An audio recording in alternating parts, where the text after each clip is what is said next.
Assessment year 24-25 की आपको ITR अभी क्यों नहीं फाइल करनी है। ITR को फाइल करने के लिए शुभ मुहूर्त क्या है, यानी कि किस डेट के बाद यदि आप ITR फाइल करेंगे तो आपको इनकम टैक्स डिपार्टमेंट से मिसमैच का नोटिस नहीं आएगा। और इसके अलावा आपको किन बातों का ध्यान रखना है, इसके बारे में हम इस वीडियो में डिस्कशन करेंगे। CA Satbir Singh YouTube channel पे आपका स्वागत है।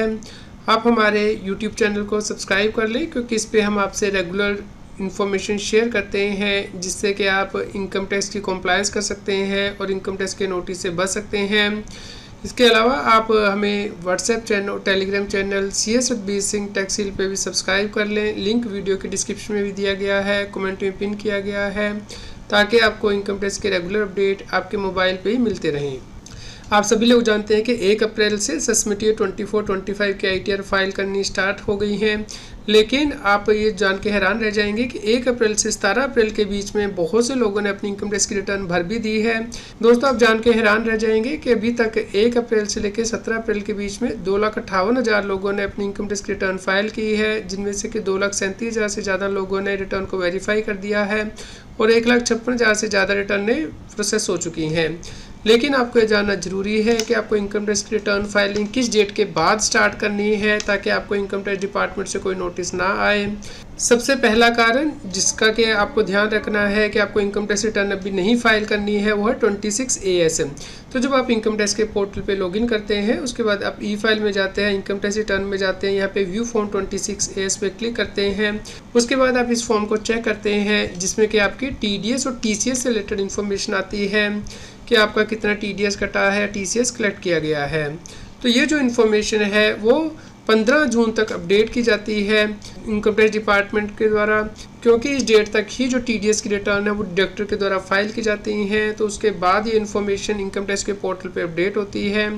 तो उसके बाद ही आपका जो TDS है, TCS का क्रेडिट है, वो आपको रिफ्लेक्ट होता है। तो आपको ये क्रेडिट मैच करने के बाद ही इनकम टैक्स की रिटर्न फाइल करनी है, क्योंकि यदि यहाँ पे TDS का क्रेडिट नहीं आएगा और आपने अपनी रिटर्न में क्लेम कर लिया है, तो उस केस में इनकम टैक्स डिपार्टमेंट आपको नोटिस देता है मिसमैच का, या फिर आपकी जो डिमांड है वो निकाली जा सकती है इनकम टैक्स डिपार्टमेंट के द्वारा। इसलिए सबसे पहला कारण है 26 AS का अपडेट ना होना।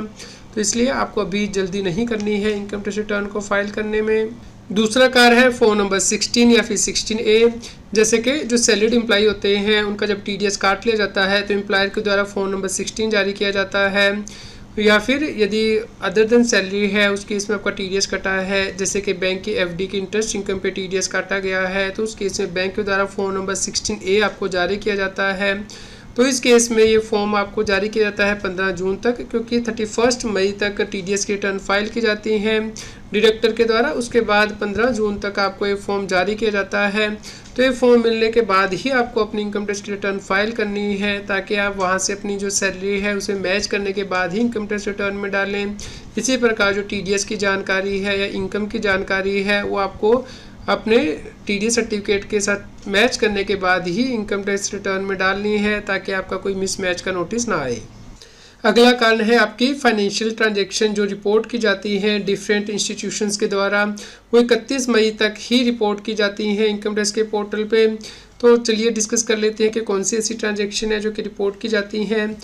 जैसे कि यदि आपने कोई बैंक ड्राफ्ट, पे ऑर्डर, बैंकर चेक परचेज किया है कैश में 10 लाख रुपए से ज़्यादा का फाइनेंशियल ईयर में, या फिर आपने कोई प्रीपेड जैसे कि क्रेडिट कार्ड इंस्ट्रूमेंट के लिए कैश में 10 लाख रुपए से ज़्यादा की पेमेंट की है, या फिर आपने कैश डिपॉजिट किया है या कैश विड्रॉल किया है 50 लाख रुपए से ज़्यादा का अपने करंट अकाउंट में से, या फिर आपने कैश डिपॉजिट किया है 10 लाख रुपए से ज़्यादा फाइनेंशियल ईयर में, एक या फिर एक से ज़्यादा के आपके पास जो सेविंग बैंक अकाउंट्स हैं उनमें, या फिर कोई और अकाउंट जो कि करंट अकाउंट नहीं है, या फिर टाइम डिपॉजिट यानी कि आपने FD कराई है बैंक में 10 लाख रुपये से ज़्यादा की फाइनेंशियल ईयर में, तो इसकी रिपोर्टिंग भी इनकम टैक्स डिपार्टमेंट को दी जाती है बैंकिंग कंपनी के द्वारा या फिर पोस्ट ऑफिस एक्स्ट्रा के द्वारा।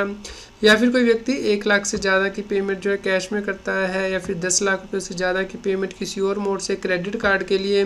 यदि कोई व्यक्ति बॉन्ड या फिर डिवेंचर खरीदता है 10 लाख रुपये से ज़्यादा के, तो इसकी रिपोर्टिंग भी इनकम टैक्स डिपार्टमेंट को की जाती है। यदि कोई व्यक्ति शेयर को एक्वायर करता है 10 लाख रुपए से ज़्यादा के, तो इसकी रिपोर्टिंग की जाती है। बाय बैक करता है शेयर को 10 लाख रुपए से ज़्यादा एक फाइनेंशियल ईयर में, या फिर वो म्यूचुअल फंड खरीदता है जहाँ पे कि एग्रीगेट अमाउंट 10 लाख रुपए से ज़्यादा हो जाता है, या फिर वो फॉरेन करेंसी सेल करता है जहाँ पे कि जो अमाउंट है वो 10 लाख रुपए से ज़्यादा हो जाता है पूरे फाइनेंशियल ईयर में। इसी प्रकार यदि कोई व्यक्ति इमूवेबल प्रॉपर्टी परचेज करता है या सेल करता है 30 लाख रुपए या फिर उससे ज़्यादा की, तो इस केस में भी रिपोर्टिंग इनकम टैक्स डिपार्टमेंट को की जाती है।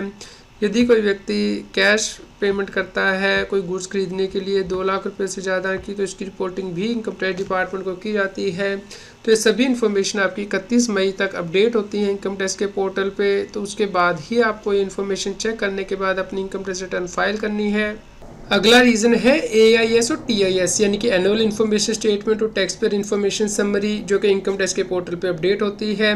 तो इसके लिए आप इनकम टैक्स के पोर्टल पे लॉगिन करते हैं, उसके बाद आप यहाँ पे AIS के टैब पे प्रेस करते हैं यानी कि एनुअल इन्फॉर्मेशन स्टेटमेंट। आपको नई वेबसाइट पे रीडायरेक्ट कर दिया जाता है। यहाँ पे आप AIS पे प्रेस करते हैं। अब आप यहाँ पे फाइनेंशियल ईयर वाइज जो टैक्स पेयर इन्फॉर्मेशन समरी है या एनुअल इन्फॉर्मेशन स्टेटमेंट वो देख सकते हैं। ये इन्फॉर्मेशन किस डेट तक अपडेट की जाती है? ये जो इन्फॉर्मेशन है वो regularly through out the year update की जाती है इनकम टैक्स के पोर्टल पे। जैसे ही डायरेक्टर कोई चेंजेस करता है या फाइनेंशियल इंस्टीट्यूशन जैसे कि आपका सेविंग बैंक से इंटरेस्ट इनकम आ रही है, तो उसके लिए आप यहाँ टैक्स पे इन्फॉर्मेशन समरी प्रेस करते हैं। तो आप यहाँ पे देख सकते हैं जो आपकी सेविंग बैंक से इंटरेस्ट इनकम है या जो FD से इंटरेस्ट इनकम है या जो बिजनेस रिसीट एक्स्ट्रा होती हैं, वो सभी जानकारी आपकी यहाँ पे आती है AIS में। तो ये जो अपडेशन है वो 30 जून तक आप मान के चलिए कि होता है।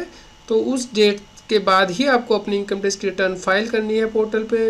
अगला रीज़न है कि आपको रिटर्न 30 जून के बाद फाइल करनी है, वो है बैंकिंग कंपनी।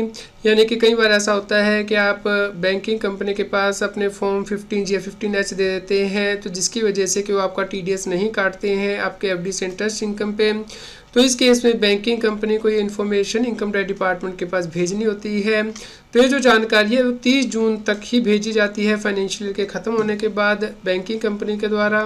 तो इसलिए हम आपको ये रेकमेंड करते हैं कि आप अपनी ITR जो है वो 30 जून के बाद ही फाइल करें इनकम टैक्स के पोर्टल पे। लेकिन आप अपनी इनकम टैक्स की रिटर्न पहले बना के ज़रूर रख लें। यदि आपका कोई टैक्स बनता है तो आप उसे पे कर दें ताकि आपको कोई इंटरेस्ट ना पे करना पड़े। लेकिन यदि आपको कोई रिफ़ंड बनता है तो उस केस में आप जल्दबाजी ना करें और इन डेट्स को ध्यान में रख के ही अपनी इनकम टैक्स की रिटर्न को फाइल करें। जब आपके पास सभी रेलेवेंट डॉक्यूमेंट आपके पास उपलब्ध हो जाएं, उसे आप चेक कर लें, उसके बाद ही आप ITR को फाइल करें ताकि आपको ITR की मिसमैच से रिलेटेड कोई नोटिस ना आए। असेसमेंट ईयर 24-25 की ITR आपको कैसे फाइल करनी है, इसके लिए आप CA सिंह यूट्यूब चैनल पे जाके प्लेलिस्ट में ये प्लेलिस्ट रेफ़र कर सकते हैं जिसमें कि मैंने 50+ वीडियो शेयर की हैं ITR फाइलिंग से रिलेटेड। इसके अलावा लेटेस्ट वीडियो के लिए वीडियो सेक्शन में जाके आप हमारी लेटेस्ट वीडियो देख सकते हैं। तो आप इन्हें देखिए और सभी लोगों के साथ शेयर कीजिए। यदि आपका कोई क्वेश्चन हो तो आप हमें कमेंट करके ज़रूर बताएं। रेगुलर टैक्स अपडेट के लिए इस चैनल को सब्सक्राइब करें। आप हमें Telegram app CA Singh tax hill पे ज्वाइन कर सकते हैं ताकि आप GST और इनकम टैक्स के रेगुलर अपडेट अपने मोबाइल पर ही प्राप्त कर सकें।